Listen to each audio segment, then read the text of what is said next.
السلام عليكم، أهلا وسهلا ومرحبا بكم معايا في فيديو جديد. نتمنى تكونوا بخير وعلى خير.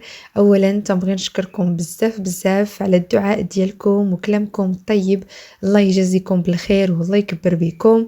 في الفيديو ديال اليوم نشارك معكم طبيلة ديال الكوتي بوصفات متنوعة مالحة وحلوة، هكايا ممكن تحضروهم في الويكاند. نتمنى هاد الوصفات هادو يعجبوكم وتستافدوا معايا في هاد الفيديو، ويلا نبداو بسم الله.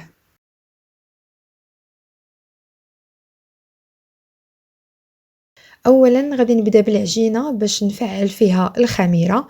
في الاناء درت كاس ديال الفينو، كذلك كاس ديال دقيق القمح الكامل. انا كان عندي غير شويه، درت النص ديالو والنص اللي بقى كملته بالفينو. تقدروا ديروا غير الفينو بوحدو، يعني 2 كيسان او 2 كيسان ديال القمح الكامل، او كتخلطوا بيناتهم بجوج كيف ما درت انا. بالنسبه للقمح الكامل ضروري كتغربلوه باش كتحيدوا منه النخاله الغليظه. ضفت معلقه صغيره السكر، واحد المعلقه كبيره ممسوحه ديال الخميره الفوريه او على حسب الجو. ضفت 2 كيسان ديال الحليب والماء مخلطين ليكونوا دافين، وغادي نغطي هاد الخليط هذا نخليه جانبا كيختمر. منه داك الفينو والقمح كيشرب لينا دوك السوائل وكيرطاب هكا، ما كياخذ ليناش وقت طويل وحنايا كندلكوه، وفي نفس الوقت حتى الخميره كتفاعل. غنخليه جانبا. وفي هذا الاثناء غادي ندوز باش نحضر الكيك. يعني كيف عارفين، يعني التحضير ديال الكيك راه ما غاديش ياخذ حتى 10 ديال الدقائق، هي هذيك الوقت اللي غادي تخمر ليا فيه الخليط ديال العجين. بالنسبه لهاد الكيكه هادي غادي نعمرها بواحد الكريمه، جات اروع من الروعه، جات بنينه بزاف. لا الكيك ولا الكريمه، واحد المزيج بيناتهم بجوج، جا بنين بزاف. نتمنى ان شاء الله تجربوها وتردوا عليا الخبر. في الاناء درت 3 ديال البيضات، انا كان عندي البيض كبير درت غير 3، او كديروا 4 ديال البيضات صغار. ضفت كاس لارب ديال السكر او حسب الذوق، يعني تقدروا تزيدوا او تنقصوا. قبيصه ديال الملحه، شويه ديال الفاني، وغادي نطرب يعني هذا البيض مع السكر مزيان حتى كيتضاعف لينا الخليط وكيبيض.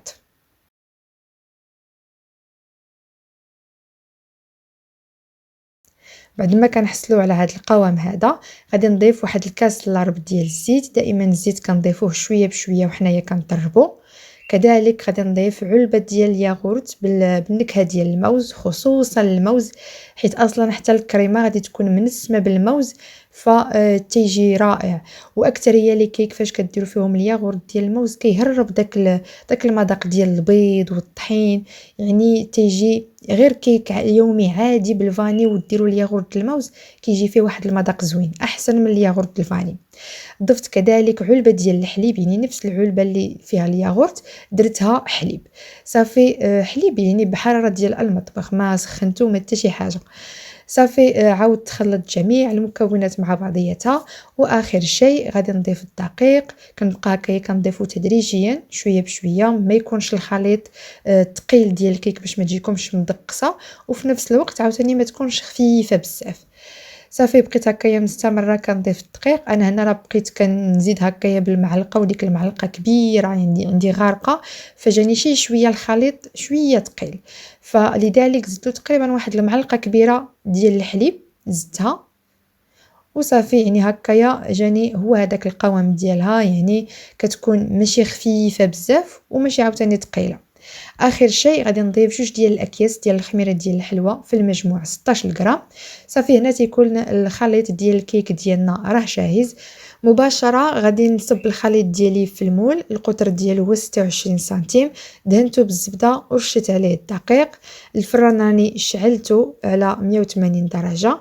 مباشره يعني غادي ندخل الكيك ديالي الفران، لكن قبل غادي نزينو هكايا من الفوق بطبقات ديال رقائق اللوز، عطى واحد المنظر رائع بعد ما طاب. تقدروا تخليو هاد المرحله هذه ديال اللوز يعني حتى كيطيب، او يعني تديروه هكايا قبل ما كيطيب لكم الكيك. صافي كندير هكايا واحد الطبقه مناسبه باش تجي ديك اللوز مغطي لينا تماما الكيك او الخليط. صافي وغادي ندخل الكيك ديالي الفران، يعني حتى كيطيب لينا من الداخل وكيتحمر من الجناب. عاد ديك الساعه كنشعلو عليه من الفوق باش كيتحمر حتى من الوجه ديالو، يعني الطياب عادي ديال الكيك. ونرجعوا هنايا نكملوا التحضير ديال العجينه ديالنا. كيف كتشوفوا بعد ما تفعلت لينا ديك الخميره وحتى اللون ديال الخليط ما بقاش داك الصفر يعني او اللون ديالو شويه مغلوق ولا كان اللون ديالو فاتح. غادي نضيف هنايا 2 كيسان ديال الدقيق الابيض، انا استعملت هنايا الخاص بالحلويات او كديروا غير الدقيق العادي، 2 معالق كبار ديال زيت الزيتون، كيس ديال الخميره ديال الحلوه من وزن 8 غرام، والملحه حسب الذوق.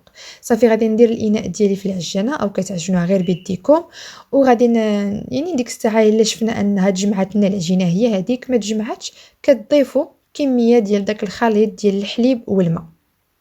صافي غادي نزيد هكايا واحد شويه ونخليها كتدلك تقريبا واحد 5 ديال الدقائق. اصلا تيكون داك الفينو راه شراب مع داك القمح الكامل، يعني ما كتحتاجش مده طويله في الدلك. وهنا كتكون العجينه ديالنا راها وجدات كيف كتشوفوا، كتكون هكايا شي شويه كتلصق لكم في الاصابع، ما تخليوهاش تكون قاصحه باش هكايا تحصلوا على خبيزات او فطائر اللي العجينه ديالهم تجيكم مرطبه ومفشفشه. غادي ندهن العجينه بشويه ديال زيت الزيتون وغادي نغطيها نخليها جانبا يعني كتختمر ويتضاعف الحجم ديالها. وغادي ندوز هنايا باش نحضروا المرحله الاولى ديال الكريمه. غادي نحضر هنا بحال الشكل ديال الفلون او كريم باتيسير بالفلون. في الكاسرونه درت 2 كيسان ديال الحليب في المجموع 300 مليلتر، معلقه كبيره ديال السكر او حسب الذوق، معلقه كبيره ديال البودره ديال لا كريم باتيسير او النشا، واحد شويه ديال الفاني وفلون بالنكهه ديال الموز. بما ان الكيك دايرينه بالمذاق ديال الموز فحتى الكريمه غادي نديروها بنفس النكهه. خلطت الكل مع بعض ودرت الكاسرونه ديالي فوق النار على العافيه تكون مهيله، يعني تنبقاو هكايا مستمرين في التحريك حتى يعني كنحصلوا هكا على كريمه اللي كتكون شي شويه عاقده، بحكم حنا دايرين غير معلقه واحده ديال البودره ديال الباتيسير، يعني راه ما غاديش تجيكم كريمه اللي عاقده بزاف. صافي غطيتها هكايا بلاستيك غذائي نخليها جانبا فوق سطح العمل كتدفى شي شويه، عاد ديك الساعه ندخلها للثلاجه. هنا كتكون الكيكه ديالي راها وجدات، تجي عاطيه فيها واحد الريحه رائعه، وديك الطبقه ديال رقائق اللوز كتعطيها واحد الطبقه اللي مقرمشه وفي نفس الوقت يعني عطاها واحد المنظر زوين.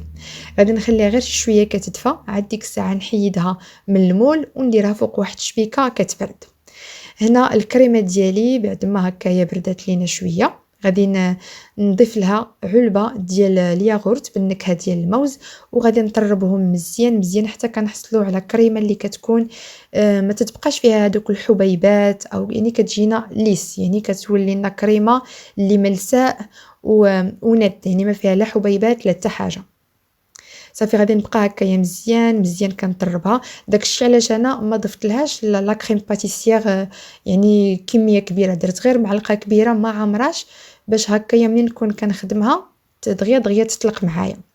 صافي بعد ما حصلنا على ديك الكريمه كي شفتوا معايا ما فيها لا حبيبات لا حتى شي حاجه، طربتها مزيان مع داك الياغورت، ضفت عليها نصف علبه او نص ساشي ديال البودره ديال الشونتيي، يعني داك الساشي تيكون فيه 100 غرام، انا درت غير 50 غرام. اما كديروا شونتيي او كديروا لا موسي الا كانت عندكم، او حتى البودره ديال الكلاص، يعني تجيكم هاد الكريمه هادي بحال شكل كريمه كلاصي كتجي رائعه بزاف. صافي بقيت هكايا مستمره كنطرب حتى طلعت لينا الكريمه ديالنا، وتيكون هذا هو الشكل ديالها، كتكون بنينه تذوقوا بها لي كاب كيكس من الفوق، ديروها في لي ميني كيك، ديروها حتى في التحليات في لي فيغين، يعني احسن من انكم ديروا غير شونتيي بوحدها. جربوها وردوا عليا الخبر، متاكده غادي تعجبكم. صافي هنايا بعد ما بردات ليا الكيك ديالنا قسمته على جوج، رجعته هكايا للمول باش هكايا تجي الطبقه متساويه ويكون يعني هكايا الخدمه ديالها مزيانه. غادي ندير الكريمه ديالي فوق الطبقه ديال الكيك، ما سقيتو ما حتى حاجه حيت اصلا الكيك كي شفتوا راه مفشفش وخفيف لداخل. وغادي ندير الكريمه ديالي كميه كامله، اصلا راه ما درتش يعني واحد الكميه كبيره ديال الكريمه، يعني القياس جاني هو هذاك اللي عمرت بها الكيكه في الوسط. صافي كنحاول نقادها مزيان مزيان، والطبقه ديال الكيك ديالنا اللي من الفوق غادي ناخذها وغادي نقسمها الى مثلثات. غادي نقسمها في الاول على جوج، وكل جزء غادي نعاود نقسمو على جوج بحال الشكل ديال زائد أو في، وكل هكايا ربع غادي نقسمو على جوج، يعني كنحصلو على 8 ديال المثلثات هكايا. كل مثلث غادي ناخدوه على حده وغادي نحطوه من فوق الكريمه حتى منين نبغيو نقسموها كتجي القسمه ديالها يعني مقاده ومتساويه. صافي كناخد هكايا كل مثلث كنديرو فوق الكريمه ونبقى مستمره بنفس الطريقه حتى نكمل الدوره ديال المول ديالي كامل. تنحاولوا هكايا نقادوهم وكنضغطوا عليهم مزيان باش يعني كتلصق لينا داك الكيك مع الكريمه. غادي نغطيها هكايا بلاستيك غذائي وندخلها للثلاجه او تدخلوها للمجمد باش هكايا دغيا تبرد لكم ديك الكريمه اكثر وتقدموها في المائده ديالكم. نتمنى ان شاء الله تجربوها حيت فعلا جا المذاق ديالها زوين زوين زوين بزاف، بشهاده يعني اللي كلاوها عجباتهم. صافي غادي ندخلها للثلاجه ونرجعوا نكملوا الفطائر ديالنا. صافي هنا كانت العجينه ديالي راه خمرات وتضاعف الحجم ديالها. بالنسبه للحشوه ما شاركتهاش معكم حيت كانت غير كي تنقولوا حشوه ديال الديباناج.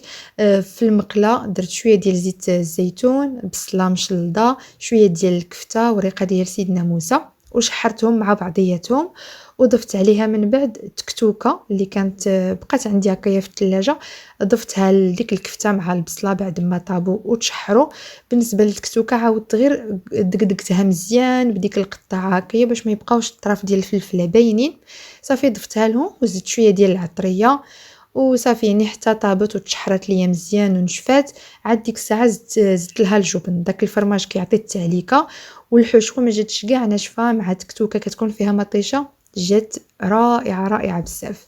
صافي هنايا بالنسبه للعجينه ديالي بقيت هكايا غير تندهن يدي بشويه ديال الزيت الا شفتوا انها كتلصق لكم ولا شي حاجه، ودرتهم يمكن من وزن واحد 90 او 100 غرام بحال هكا. يعني المهم على حسب نتوما الفطائر او الكريسات كيفاش بغيتوهم، واش صغيورين كاع او متوسطين.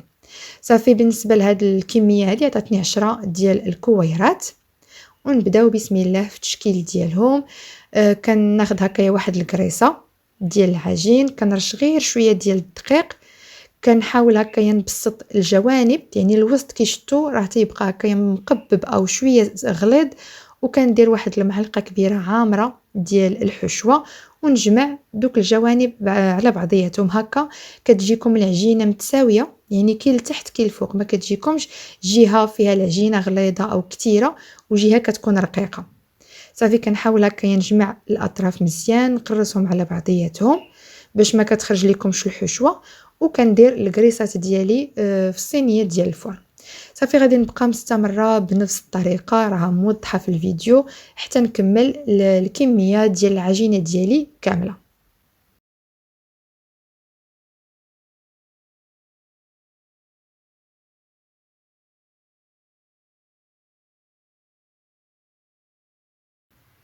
صافي هنا بعد ما كملت التشكيل ديالهم غادي نعاود هكايا نبسطهم. بغيتو تخليوهم بداك السمك خليوهم، المهم انا باش هكايا ما تنبغيش الفطائر يعني يجيو غلاط بزاف ولا شي حاجه، كيجي هو هذاك يعني السمك ديالهم.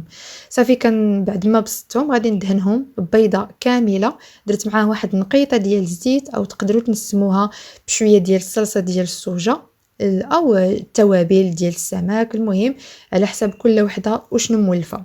بعد ما دهنتهم غادي نرش عليهم شويه ديال الزنجلان الابيض او ديروا خلطه ديال الحبوب تزينوهم بالشوفان السانوج، المهم اللي متوفر عندكم. صافي هنا بعد ما زينتهم ودهنتهم غادي نخليهم يخمروا.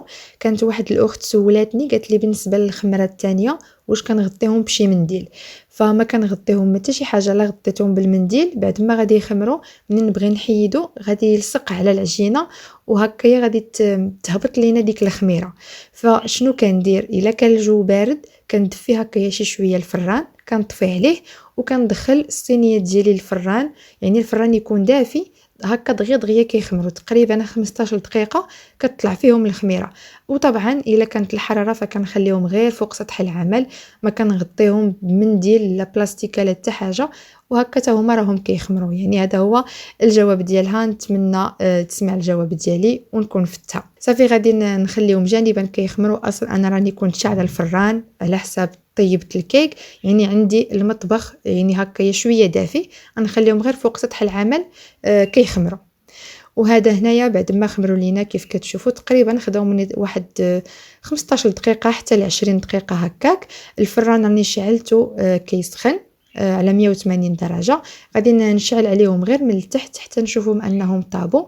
عاد ديك الساعه نشعل عليهم من الفوق ونزيد نقص لهم الحراره باش ياخذوا هكايا وقتهم في الطياب، ماشي دغيا دغيا يعني تدخل يعني هكا يتحمروا دغيا دغيا وما طيبش العجينه لداخل. صافي كيف كتشوفوا تيجي هكا فيهم واحد اللون مذهب وجميل محمر من جميع الجوانب. وهنايا بعد ما هكا يوجدوا ضروري ما نقسمهم معاكم. كيف كتشوفوا العجينه كتجي متساويه، الحشوه كتجينا في الوسط وتيجيو رائعين، عجينه اللي كتجي رطبه، حشوه اللي جات معلكه وبنينه. المهم بلاستيس ديال التكتوكه اللي بقات لكم ما تبقاوش تضيعوها، بقاو تحتفظوا بها وديروها في الحشوات. صافي الخبيزات ديالي واجدين. وهنا اخر شيء الكيكه بعد ما حيدتها من المول درت هكايا في طبق ديال التقديم وغادي ندهنها من الفوق بالمربى الخاص بالحلويات. ومن الافضل تدهن بالعسل، يعني هاد الكيكه هذه يمكن معروفه بالاسم ديال كيكه العسل، انا ما كانش متوفر عندي فخديت غير المربى الخاص بالحلويات، عاودت صفيته باش ما يبقاش هكايا فيه شي طريفات ولا شي حاجه، ودهنت الكيكه ديالي من الفوق او دهنوها بالناباج باش كيعطيكم ديك اللمعه وتيزيدها حتى في المذاق. صافي هنايا كانوا الوصفات ديالي راهم وجدوا، نقدموهم في الطبيله ديالنا، نتمنى يكونوا عجبوكم. كذلك حضرت حرشه هكايا عائليه راني فايته مشاركاها معكم في العديد من الفيديوهات، يعني الوصفه المعتمده عندي هي اللي مازال ما بدلتهاش. فاش نجرب شي وصفه وتكون مزيانه فراه اكيد غادي نشاركها معكم. وضروري ما نقسم معكم الكيك واخا هي يعني راها قاسمه راسها براسها، واخا تشوفوا داك المورسو ديال الكيك راه كبير ولكن الواحد عرفتو راه ما كيشبعش منها بالمذاق ديال ديك الكريمه، جات بنينه بزاف. كانوا هادو هما الوصفات ديالنا ديال اليوم، نتمنى ان شاء الله تجربوهم وتفرحوني بالتطبيقات ديالكم، تصيفطوهم لي على الانستغرام او الفيسبوك، غنخلي لكم الروابط ديالهم اسفل في صندوق الوصف. خليت لكم الهنا والراحه، ما تنسونيش من الدعاء ديالكم، تعاليقكم واقتراحاتكم. بالصحه والراحه والى الفيديو القادم ان شاء الله. السلام عليكم.